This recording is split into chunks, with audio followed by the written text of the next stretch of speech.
Welcome to the Happy Mama Movement podcast. I'm Amy Taylor-Kabbaz. I would like to start by acknowledging the Gadigal people of the Eora Nation on which this podcast is recorded as the traditional custodians of this land, and pay my respects to the elders past, present, and emerging.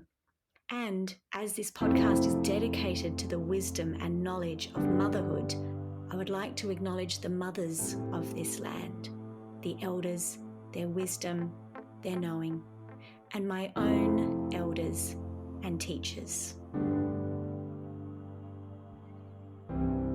Welcome back, everybody. I wonder if either of these things have happened to you. Have you ever dismissed a moment of forgetfulness as mummy brain, apologising for not being able to think of a word or remember what you were wanting to say? And have you ever assumed that something was meant to switch on in you, a mother instinct, an intuition, an immediate understanding of knowing what your baby needs and when, and thinking if you couldn't do that, if you couldn't understand in that moment what your child needed, then something wasn't right? Both of these times, both of these stories come from this belief of what happens to us when we become a mother. In our brain, we assume that we lose something. And in our culture, we are told that we should know how to be a mother because we are female. These two stories, these two myths really, are directly addressed in the amazing book by Chelsea Conaboy called Mother Brain: How Neuro-science is Helping Us to Rewrite the Story of Parenthood. In her book, it's so exciting. She dives deep into the real understanding of neuroscience and what happens to our brain, how it's rewired through parenting, but in a different way than we're told. Not as this immediate switch on, now I'm a parent, I should know what to do, but instead a much more nuanced, interesting and exciting way that our brain slowly adapts to the stresses and realities of parenthood and what that does for us long term. This was such an exciting conversation.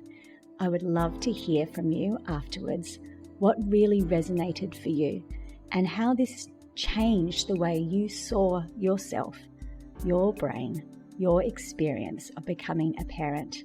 And just a little note, it's also incredibly exciting that she draws attention to how the non-birthing parent, the father, the adoptive parent's brains also change in a similar way. Here's my interview with Chelsea Conaboy.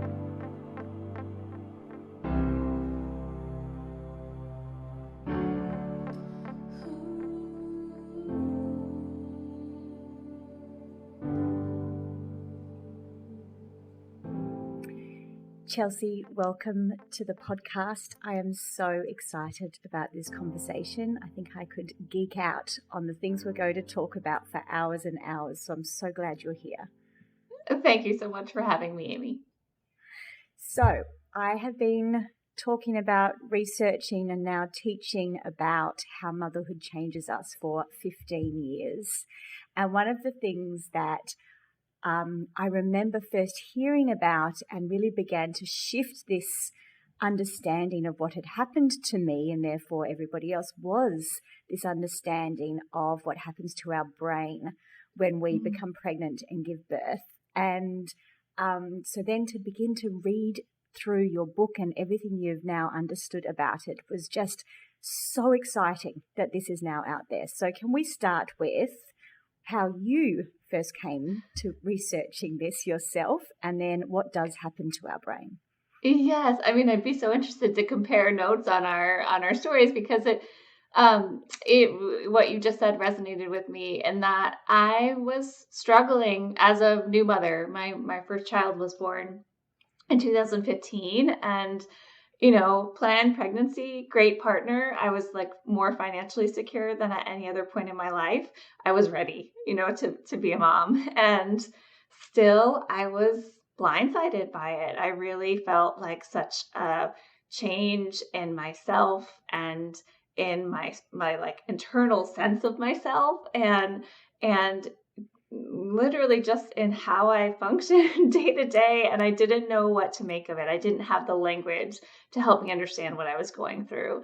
And I really found it. I remember very clearly sitting on the floor with my baby, surrounded by all of my hand-me-down baby books, kind of looking for the language that could describe particularly the worry and the hypervigilance that I felt as a new mother.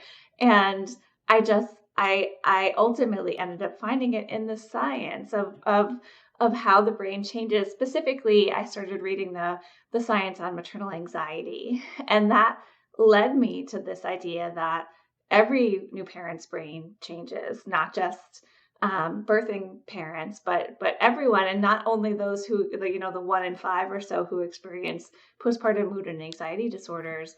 And I just started thinking then about, I really dove deep into it to understand my own personal experience, and then realized, like, whoa, there is a story here that we aren't getting from prenatal education or from the broader cultural conversation around what it means to be a parent.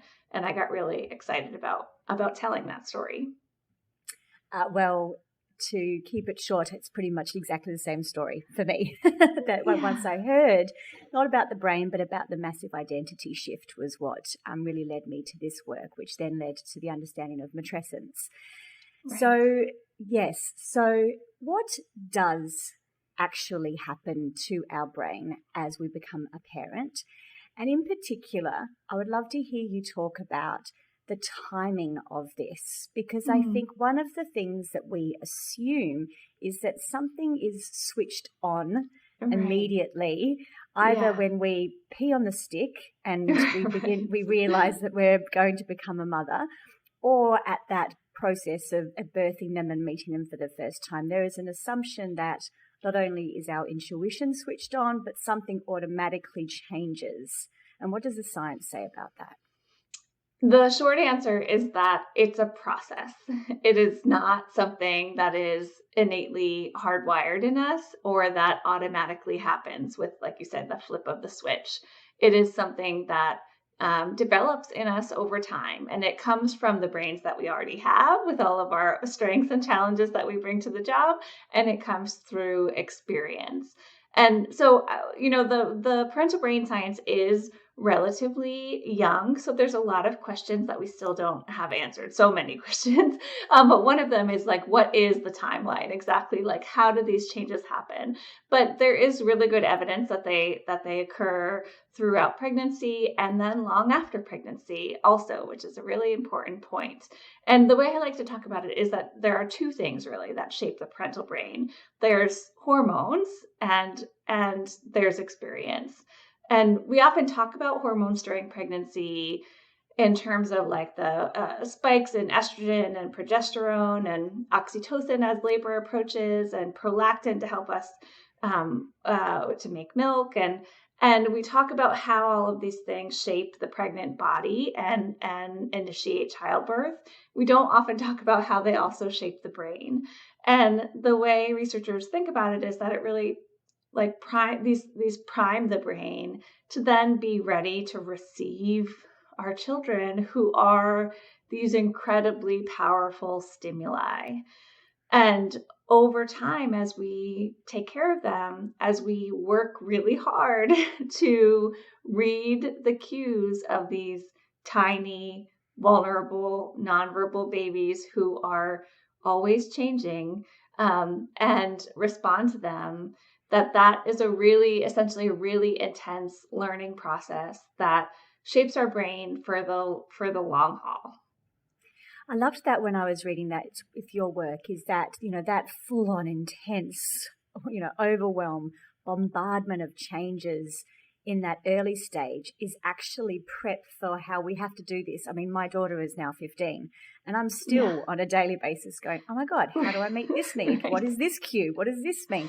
So this is actually priming us for the rest of our life as a parent, Yeah, right? exactly. And that makes sense, right? Because your kids are always changing and you have to change with them. Like, if we're going to be effective parents, we have to be able to respond to them, and they're not static people, they're growing all the time. And that what you're talking about is really like a central tenet, I guess, of the parental brain, is that it's really created for flexibility. It's what we're doing is learning how to adjust and to regulate our own emotions at the same time, which is not to say that it's easy. I was about to say, I'm not sure we get that right though, do we?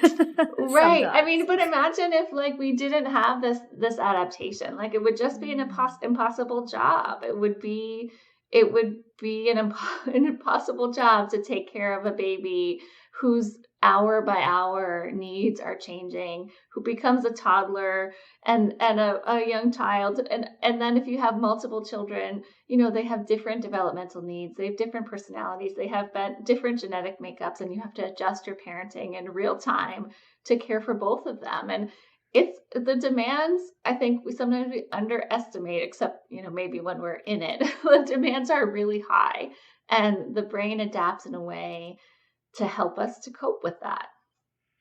What about this story that we carry in our culture over and over again about mummy brain, and this idea that we almost become vague, forgetful? It's a negative thing, and many of us even talk about we don't even know if we ever get our brain back after this idea, right, which we now understand, yes, your brain changes forever. But this real cultural story of it is a negative thing, it is a loss to have this happen to your brain.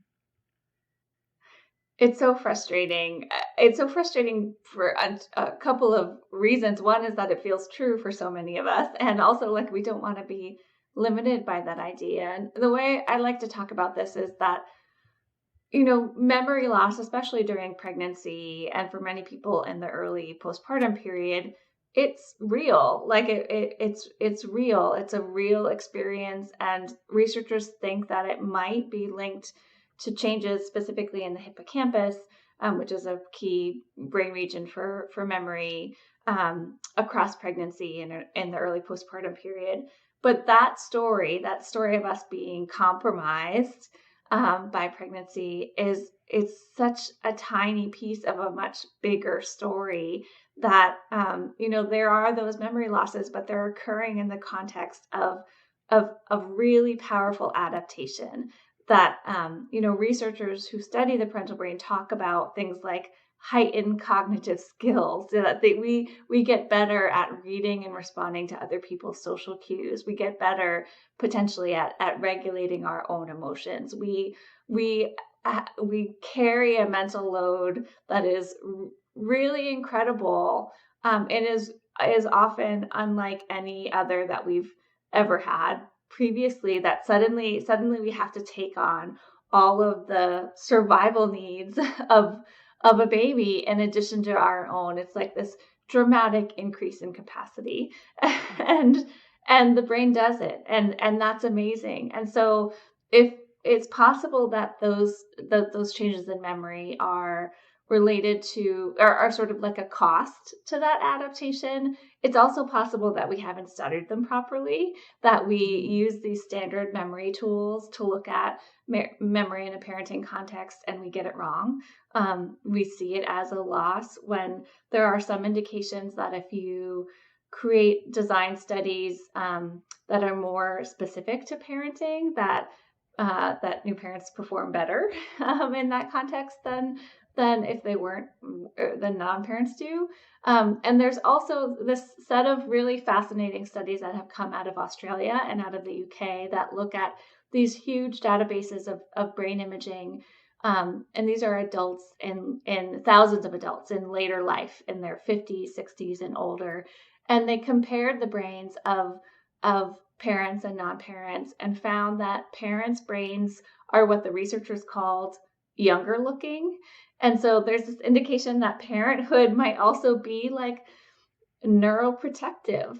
And we need a lot more research around this, but the idea is that like parenting is a long-term challenge for the brain. And just like they tell you to do crossword puzzles or to stay active in retirement, like the challenges of parenthood are sort of like good exercise for the brain, because we have to like live up to these intense social challenges that are always changing and that exist for over our whole lifetime. And so that at least in a broad sense might be good for the brain. I love that. I've heard it described once, and I use this a lot in the work that I do, because I think it really reframes this idea of the changes in the brain as well, that the brain goes from me to we. It really does kind of, I don't know if scientifically it's the right way to describe it, but it kind of rewires from a very self-focused to you start really looking at, as you said, social constructs. You look at what's around, you consider the future differently. Does the science back that as well? Absolutely. So there's one of the threads that I really love in the science. So, we have all of these brains, these networks in our brain that are that like read our cues, our own body's cues. Let me just take a step back. So one of like the points of the brain, right? One of like the main functions of the brain is predictive modeling, to figure out like how much energy do we need and what's coming up and how are we going to distribute that energy to do what we need to in our day to keep the body going, and also to do whatever tasks we have on deck. And so there are these systems in the brain that are reading what's happening around us, and also reading our bodies and reading our emotional cues to make those models to help us to figure out how to meet our own needs. And there's a sense in the parental brain research that those same systems are essentially extended to now include our babies once we become parents, that we are also reading the emotional messages and the social cues and the bodily needs of our child, and figuring out how to create the predictive models, how to meet those needs and our own at the same time. And so there is this sense, Winnie Orchard, who is a researcher that I talked to for the book, talked about this specifically, this like sort of extension of self through the neural networks. And so I think that does happen in kind of a tangible way. The other thing that happens is that there are some small studies, we need a lot more work on this, but there are some small studies that have found how we relate to other adults also changes. So the way our brains respond in tandem to our partners as we're viewing our child is distinct in parents, and also the way the brain responds when viewing another healthy interaction between a parent and their child, kind of reflecting that caregiving back in our own brains as if we were caring for our own child. It's like a distinct connection, like at a very like fundamental neural level, like a recognition of caregiving that I think I wish there was more science about it, because I think it's fascinating, and I feel like there's like sort of a message for the world in there about like how we take care of one another and what it should mean, and I hope it's coming. Yes.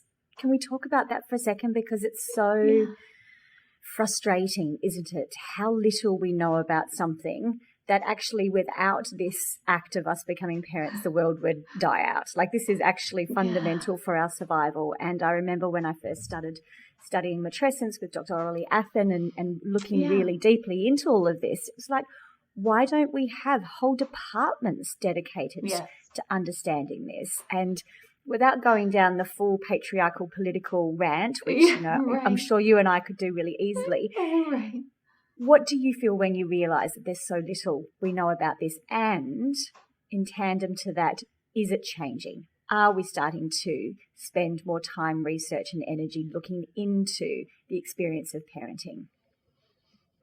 I do think it's changing. I think, conversations like this one is evidence of that. And I've been doing a lot of these since the book came out. I think people are really hungry for this information because it helps them to see themselves differently, or at least, more clearly.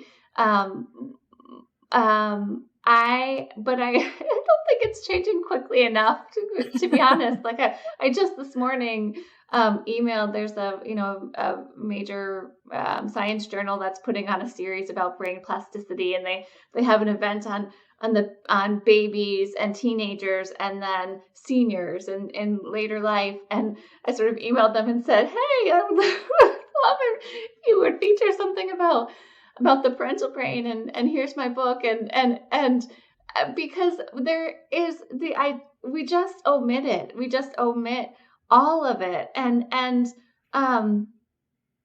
it's such a huge part of our life, for most of us do become parents, and this is a powerful, new parenthood is such a really, I talk about it as a dramatic stage of development for the brain that not only shapes us in the postpartum time frame, but over the whole rest of our lives, our physical and our mental health. And so why aren't we talking about it more? Explore some of those reasons in the book, including, that we don't have enough research that includes women in general, or that includes reproductive history as a factor of development. And then I think there are also, not to go on the rant, but, there are also social and political forces, including that this is motherhood in particular is thought of as just biologically essential piece of our identity, that we're already made to do this. And so looking at it through a framework of development is kind of countercultural, and it's going to take pushing for us to get there. And we will push. We will push. Let's talk about then what happens to the non-birthing parent. Again, questions I get a lot. I have had some phenomenal women do my mummarizing coaching training who are adoptive mothers and foster mothers and foster parents, and really wanting to have this conversation around how becoming a parent looks different, and the changes and the experience can be very similar. What did you find in terms of either the adoptive or foster parents, or the fathers, the non-birthing parents? Yep. So the caveat, of course, is that we have very little research that's not on gestational mothers specifically.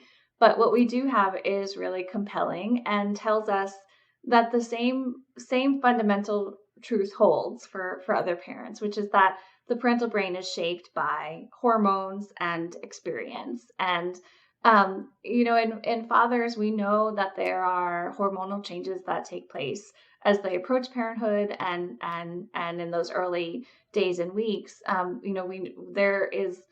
The research is a little bit complicated, but there's a sense that testosterone drops in men as they approach parenthood. They experience spikes in oxytocin as they interact with their children, just like mothers do. And they have experienced changes in their prolactin system, which we generally think of as like a milk-making hormone, but it's also involved. It's actually a social bonding related hormone. And so it's involved in their bonding process. And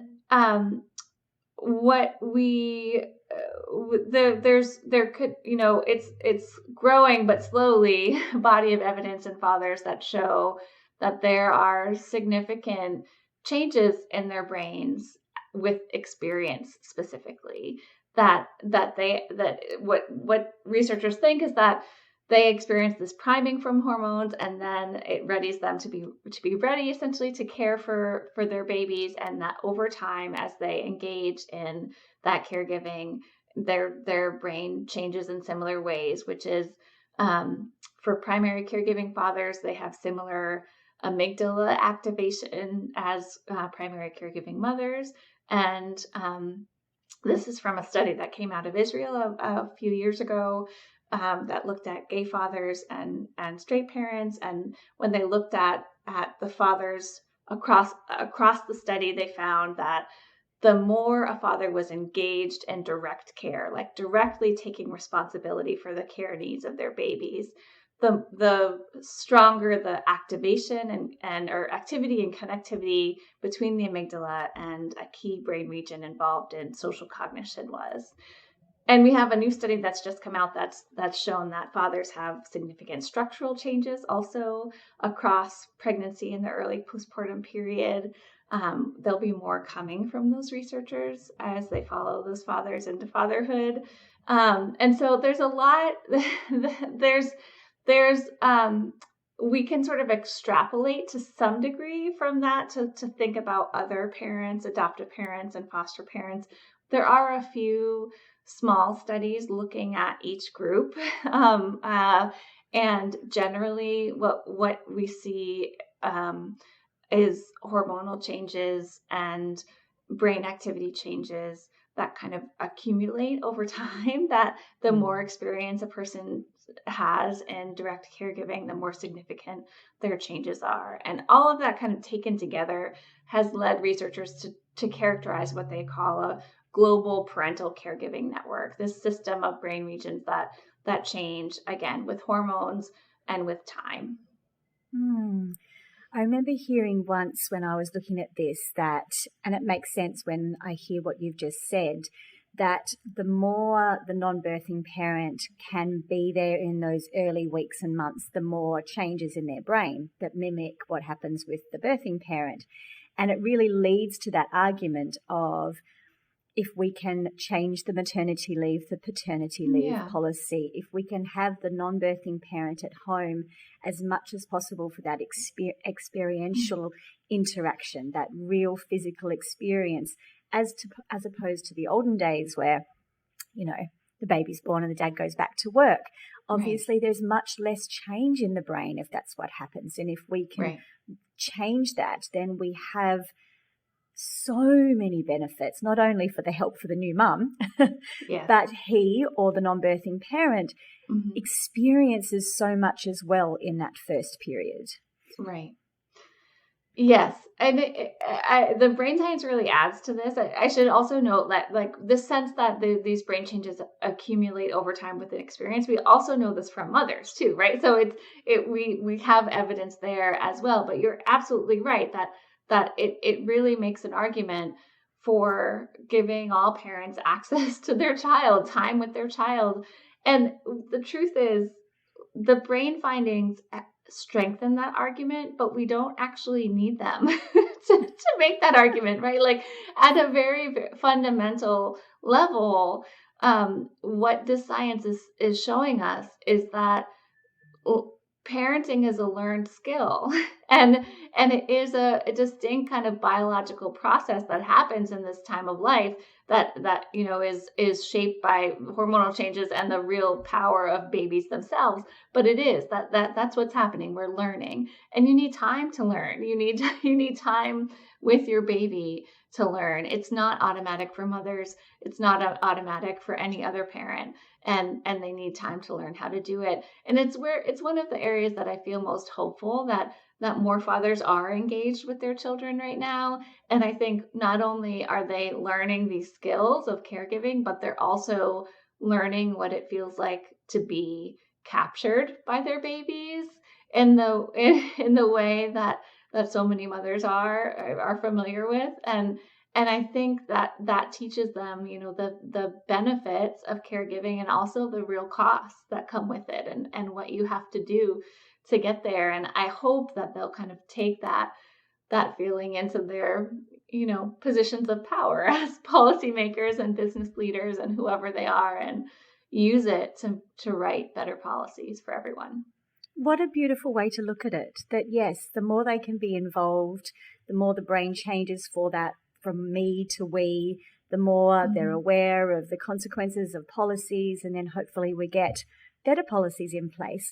One of the passions of mine from this work is to really change the way parents are seen and supported in the workplace when they return from parental leave, whatever that is, instead of seeing them as only now half available, or, unable to perform like they used to, or any of those assumptions, to instead start seeing them now as having extra superpowers, and to really support them in a different way, both mothers and fathers. What would you like workplaces to know about the new parent brain when they walk back in from however long they're able to have off? What would workplaces benefit from understanding what this new brain is now capable of? So I would want workplaces to know that that this is a growth in capacity, that the parental brain adapts to help us step into this role. But I always bristle just a little bit when we talk about mothers as superheroes, because I don't think that we should, I know you know this, that we should expect them to behave like superheroes, that we don't have to prove our worth by doing it all. And Yes. but I think that there is value in having mothers and fathers and parents at the table. And so I think it's a fundamental raising the standard from thinking of parents as compromised to thinking of them as good as ever, right? That they were really capable before they were parents, and they are really capable now because they have this kind of increased capacity. And there's this other side of it too of, well, and how do we kind of preserve their ability by not making it even harder for them? So how do we recognize their value, not only for what they've always been able to bring, but also now for this caregiving identity that they bring to the workplace, this ability to see the world a little bit differently, to think through problems a little bit differently because of that kind of we mode that you talked about, and really make sure that we see the value in that, and we support it with the policies that we create. So it's I feel like it's a little bit of a threading of the needle, right? We have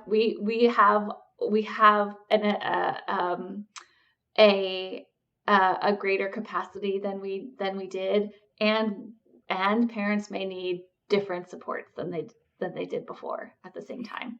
Yes. And what I've taken from our conversation also is that this will take time for us to understand how to balance this, especially in parts of the world where maternity leave is 8 weeks, 6 weeks. Yeah. When this woman walks back into the workplace, her brain is only just starting to catch up, actually probably not even yet.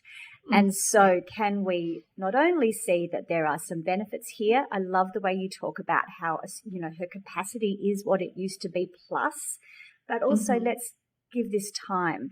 One of the frustrations we have is that you need to work as if you're not a parent and parent as if you don't work. And so there needs to be in the workplace as well this understanding that we're just trying to figure out how this all fits together here.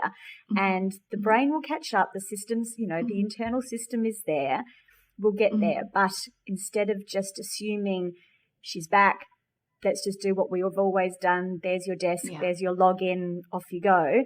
We need a process of almost re-onboarding, new conversations, checking in, understanding that this is a process that takes time. Yeah, absolutely. I think that's exactly right. And we also need a cultural shift in valuing caregiving, so that when she does come back, and even as she settles in, that we can recognize that her worldview is a little different, and it's important and really valuable. Exactly. Oh, I love it. It's so exciting that these conversations are beginning. Thank you for being the one who dives into medical journals and understands them first of all, and then turns them into something that is actually so readable. The way that you've pulled this together, it doesn't feel like a science book. It doesn't feel in the best possible way. I mean, it is so accessible, and I wonder what our world would be like if we understood these types of things in a really different way. Well, thank you for saying all of that. I really appreciate it, and I'm so glad it resonated with you, and I'm really grateful for the work that you're doing to carry this conversation forward. Yes, let's do it. Let's get this conversation out there. Thank you so much, and all the details of reading the book and your work will be in the show notes. Thanks, Chelsea. Thank you, Amy. Like I said, Chelsea Conaboy's book Mother Brain, How Neuro-science is Rewriting the Story of Parenthood, is actually a fascinating and easy read. If this conversation excites you like it does me, then please grab a copy and in fact share it around, because these are the things that we need to change in our culture, in our workplaces, and like Chelsea said, in our policies. If we can begin to realize that not only have we not understood this enough, but also when we begin to understand it, the massive benefits to our whole entire society of becoming a parent and supporting parents differently, then, like I say all the time, I think we'll have a different world. Please let me know what you took out of this interview and jump online on social media and let Chelsea know as well. Thank you for being here and a part of these conversations that will, I'm sure, change the way the world sees parents of all kinds around the world. Until next week, Sat Nam.